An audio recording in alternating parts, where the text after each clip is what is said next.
express written consent of the NBA.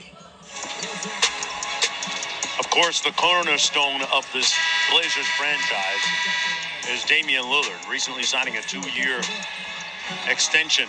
6-time All-Star, one of a handful of players still with their original team. Green, Beal, Clay, and Steph, the others. Dame Dollar is loyal to the soil. 10 toes down, and arguably the best leader, one of the top leaders in the NBA. You know, anyone that's come through the doors with the Blazers will tell you that Dame regularly has newcomers over to his home, dinner, TV, dominoes, whatever, team functions, and likes to take the young guys out when they first get into the league, whether they're on a 10-day or not, buy some new suits. It's going to be a bunch of guys getting new suits. Because I tell you what, 2 years, $122 million. Right. That extension is, I mean, is to think about the fact that someone's making that much money to do what they love to do, play basketball. I can only respect it. He put the dollar in Dame Dollar, right, George? No doubt. And not only some new suits, you got to give me like whatever the highest end, right? Armani. You got to give me something nice. You know what I'm saying? Like, see, now George being greedy. Hey, if you're gonna set me up right. I get it, George. I'm sure Dame does set these guys up right. No question about that. And, you know, respect to Dame, respect to my guy, Brad Beal. Looking forward to baby number 3 soon, right, for staying the course at home. The teams that drafted him, not jumping ship and saying, hey, I can go here and win. Because, honestly, there's no guarantee. But that can go 2 ways, Corey. Because you think about Kevin Garnett back in the day. Leaves Minnesota, and he wanted to stay for the longest time. Goes to Boston, wins a championship. In the wake of that, he's said a couple of times, reflecting, hey, maybe I should have left Minnesota a little earlier. Is Kevin Garnett regarded as any less of a player for only winning one? I don't think so. I don't think so either. And that's my point to that. Because, again, you know, Brad and Dame are late 20s, early 30s. These guys can fulfill these contracts and still, at the end of their careers, go be pieces somewhere else if they haven't won by then and try to, you know, chase a championship. Right.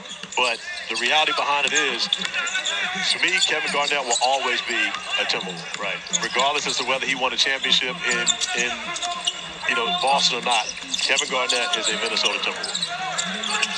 Walker working off the screen, shot clock down to 4. Great pass inside for the bucket. Man, he's got his seeing eye goggles on with that dime. Wonderful pass for the score. New York back down by 13. Michael Potter misfiring that time.